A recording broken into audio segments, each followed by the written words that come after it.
Go. Dito sa Sage Hill. Dito na tayo, fam. Pili-pili na ng glasses. That one? It's for girls. For girls pa yan, sorry. And we're done, fam. So again, dito kami galing sa Vision Optical. And fam, absolutely, we love the doctor, we love the service. Ang ganda-ganda ng service nila. And thank you, Eileen, for assisting us. And yung doctor nila, fam, sobrang thorough mag-explain. So if you're from Calgary, more so north, west, northeast, dito kayo magpa-check up.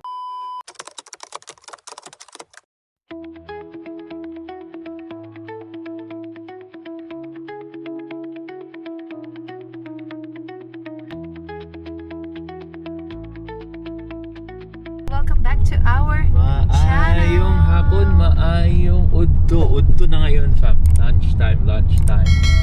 uto daw. So, kaka-lunch nga lang namin. And while on lunch, sakto, nag-decide bigla si maming pumunta ng Library of Congress. Hindi, joke lang. Library na malapit lang din dito. Sa aming Kasi nabanggit bahay. yun nung ka-work ko kanina while working. So kahapon din kasi nagpunta kami ng library nila kuya sa downtown. Walang pasok ang Kuya Davon, so we need to entertain the kids. Buti na lang si Lianica pumayag pumasok ngayon sa daycare kasi nga pumasok ako this morning. Kasi kung hindi, pag nakikita niya ako sa bahay, ayaw din niyang umalis. So solo namin si Kuya Davon today. And after work ko nga, nagluto na kami ng lunch. And si Daddy din, nabanggit nga niya na makukuha na din niya yung glasses niya na pinagawa namin 2 weeks ago. Yeah, sa Sage Hill. Yeah, sa Sage Hill. Vision Optical. So ngayon kukunin namin siya. Sumakto din na may plan nga kami mag-library. So, magwo-work from library ang Daddy. Yeah. O, diba? Yeah. So just to add, fam, first time kong magkaka-glasses ulit since high school ako. Kasi Yeah. nung nag-college ako, syempre ayaw mong naka-glasses ka, diba? Key points dapat, no? Dapat naka-contact lens ka talaga. Yeah. So, ayun. So, ngayon lang ako magka-glasses ulit na matanda na ako. After 20 years. 24 years ulit. So, Kasi ano na niya, nakakalimutan niya ng tanggalin pag napapanap siya or napapakatulog. Kasi tumatanda na nga, kakasabi lang niya. So, masandal, fam, masandal lang. tulog na agad. So, nagdadry yung mata ni Daddy. So, para maiwasan natin ang dryness ng eyes ni Daddy, nagpagawa na ng glasses. Ang mahal ng glasses, fam. Ang frame ko actually ay mura. Kahit na Oakley siya, mura siya. 200, 250. Yeah. Grabe. Pero yung lens, salamin ko, yung lens mismo, fam. Umabot yung It's 700. $450. Yeah. So pag tinotal mo, nasa $750 ang glasses, Yung glasses ni Daddy. Grabe. Pero sige lang, okay lang. At least ngayon lang din naman ako magga-glasses and forever naka-contact lenses ako. Yeah. So malaking tipid na rin yung contact lenses. Totoo. Ayan, Para ma-rest yung eyes niya din. Correct. Pero alam nyo ba, fam, na-plan din namin ni Daddy actually na ipa-LASIK siya. Pero medyo skeptical kami kasi Correct. Medyo nakakatakot eh. natatakot kami. Pag Baka, nabulag ako, wala na. Uwian na. yeah, kasi nga, alam nyo naman fam na IT si Daddy, computer ang buhay niya. So, ayaw niyang maggawa ng move na makaka-apekto dun sa work. Laki ng risk yan. Laki ng risk. Yeah. Meron kami friend na kakilala na nagpa-LASIK. Okay naman. Tsaka hanggang ngayon okay din naman. Pero iniisip nga namin, malay mo naman sa'yo hindi maging okay. So, syempre iba-iba, diba? So, magka-glasses na lang daw siya. Siguro yung LASIK, Next time na lang siguro. Biyaan mo na. we'll see. Yeah. Hindi talaga pwede. Baka kasi hindi na. imagine bigla akong hindi makakita, fam. O di wala na. Komportable pa naman siya na nag-contact lens. Which is, meron lang kaming 8 pag nasa bahay siya na mag-glasses na lang siya para rest yung eyes. Yeah. Yan. So, on the way na kami, fam. Springtime! Weather check. Springtime. In Calgary. Tingnan natin kung magtutuloy-tuloy. Uy, you can see the Rockies right there. There's an ice cap. Grabe. Ayan. So, samahan niyo ulit kami today, fam. See ya! Walking! Papunta na kami ng optical shop ngayon. Nasa Sage Hill area kami. Ang ganda dito. May TNT doon, fam. And mamaya, yan o, alam mo naman ako, thrift store boy ako. So, tingin tayong Value Village mamaya. For now, kunin muna natin ang ating glasses.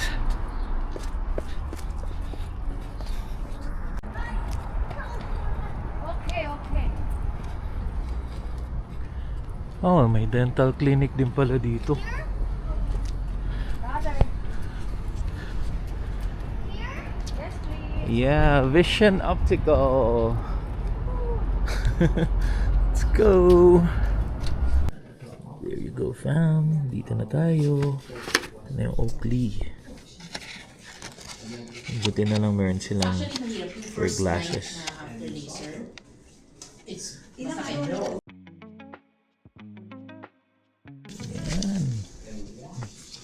Looks good. Ang kapal, fam. 500 475 yan. My daddy. Ganda. Daddy, could I look in? Okay, so let's use fact. Let's go. Ayos. Yan, so we're done. Nakuha ko na nga yung glasses ko.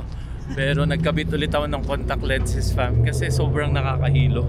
So hindi pa sanay yung eyes ko. Again, thank you Eileen for Yes! assisting us. Visit kayo, Vision Optical. Dito sa Sage Hill. Yan. So ngayon naman, fam, alam niyo naman ako, sabi ko nga kanina, thrift store boy ako, so daan tayong Value Village, fam. Malapit Tingin lang dito. tayo. Lakad lang. So wala tayong nabili. Medyo magulo yung mga items nila.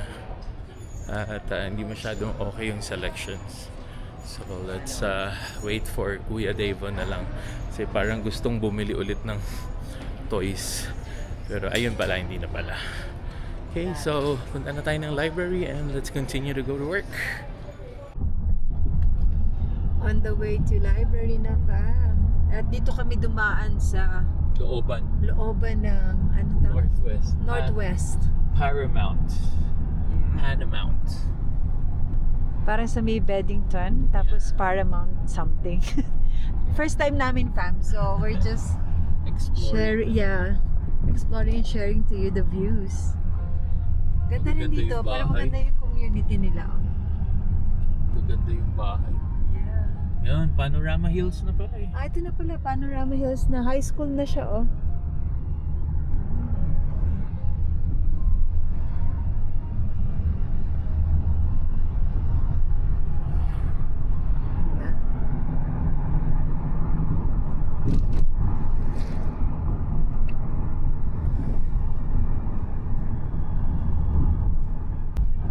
Look at the view, fam. We're going down the hill na ata ito. And sa community na to, panorama na pala to. Panorama Hills. Hilly nga siya. Hill nga. Nasa hill nga siya. Ayan, oh, look. Grabe naman. Yeah. Kuha na ni Daddy yung glasses niya. Ang kapal. Ang kapal ng lens. Pero hindi pa niya ginagamit kasi medyo nahihilo daw siya. Kasi hindi pa sanay yung mata niya. Sabi naman ni Aileen na normal daw yun kasi he's not used to it pa. Ganun daw talaga yung magiging first first few weeks something. Yeah, 2 weeks daw eh. Oo, para i-use niya. So sa bahay lang muna kasi sabi ni Daddy, masyado siyang nahihilo. Hindi siya pwedeng mag-drive. Oo, hindi ko kaya mag-drive. So binalik niya May yung... ano siya, fam, may warp siya, may spear siya. Oo, parang ganun. So Iba nag-contact talaga. lens na ulit siya. Talaga. Yeah. Okay, so nandito na tayo. Hanap lang ng parking si Daddy. Ayan. Vivo. Okay. So Vivo parang community center to, fam. Sa northeast pa to, no? Northeast, northwest. Mommy, Share sila. Mommy, Pa, Opo. this is longer. Yeah, this is longer. There you go. Vivo. Public Library.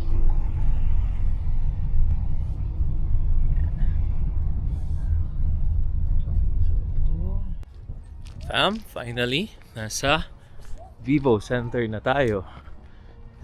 Calgary Public Library. First time namin dito. Yan, so first time. The family, kahit na sobrang lapit lang dito sa amin, fam. Di namin naiisip na pumunta dito. Ewan ko bakit. Oo nga. Pupuntahan nga namin to lagi na. Moving forward. Yan, so may library dito. Dito na siguro kami. Or baka umikot lang ng saglit. Pero mag-work na si daddy. Ayan. Ayan, fam. So yung library. And syempre, ang kuya ko kawawa naman. Let's go here to swim. Ha? Opo. Ayan oh. May swimming pool sila dito, fam. So, ito yung magiging pwesto ko for work for a couple of hours today. And fam, habang nagwo-work si Daddy, let's explore the area. So, meron din sila ditong basketball court. Laki. Ayan. Sabi ni Kuya, gusto daw niya dong maglaro. And, ayan, may mga information dito.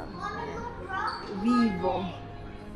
And they have a rock climbing too. From here to here. Wow. You want to do this? Next time. Yeah, next time, baby. Come on. Yeah, let's go. And the swimming pool na, fam. Ito siya. Ang laki. Parang may cover pa din dun sa kabila. Ayan. Kuya, it's like Genesis, right? Yeah. And syempre, ang hockey. Hindi mawawala. Meron silang ice skating rink here. Kuya? Wow!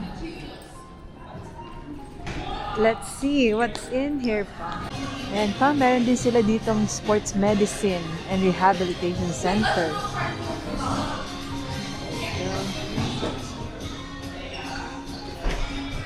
Siyempre, may mga batang nag-dance. Fitness center. Ayan. Wow. Ang laki din ng fitness center nila, fam. Ano naman tayo, fam? Let's see kung anong meron sa first floor nila. Kuya, watch out!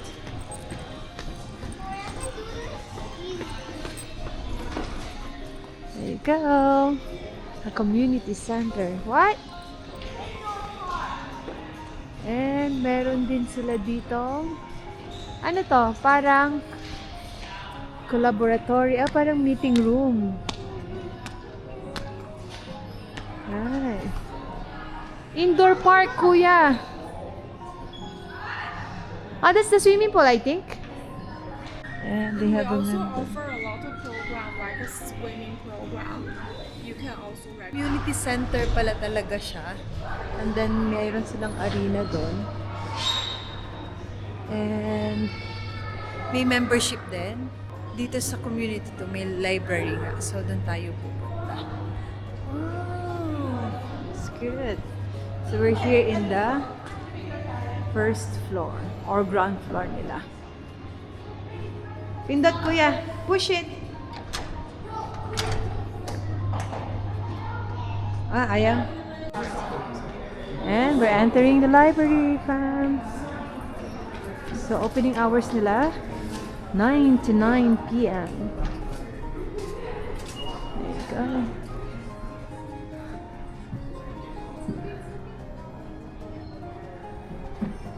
Cute lang siya, cute.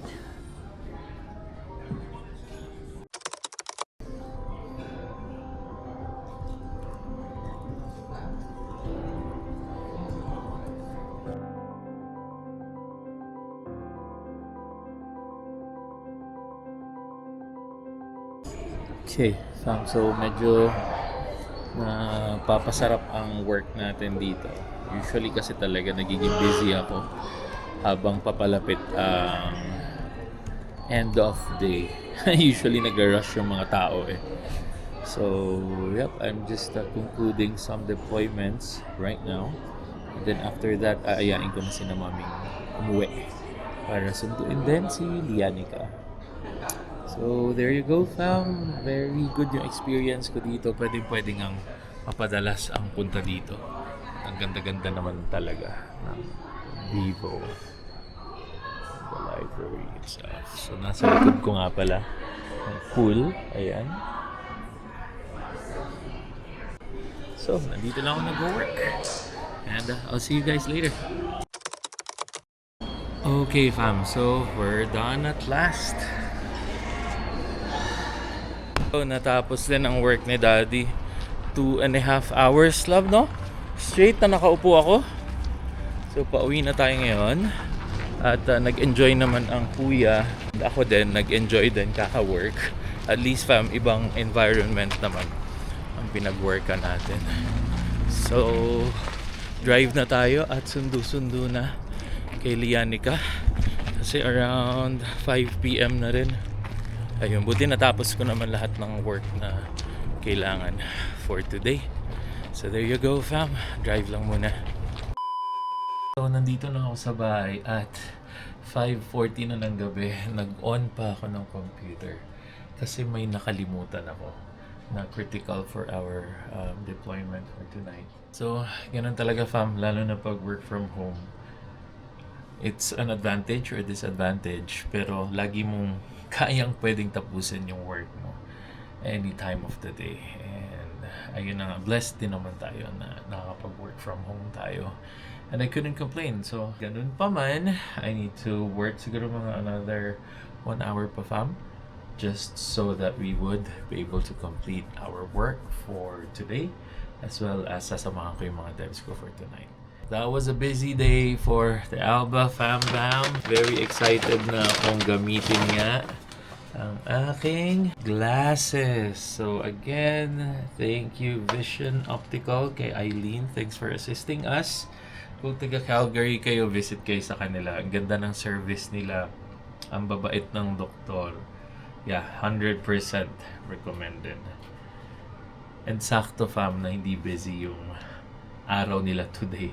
That's why may konting usap-usap at konting kamustahan na nangyari. So there you go, fam. At dito ko natatapusin ang video so that I can continue to work. So don't forget to like, share, and subscribe again to our channel. And I hope natuwa kayo. Even though simple videos lang to, it reflects our real buhay Canada. Our Canada life dito. At ganun pa man, laging may mga challenges, pero basta for me, magkakasama kaming pamilya ay laging okay and masaya. So I hope to see you on the next video and hang loose.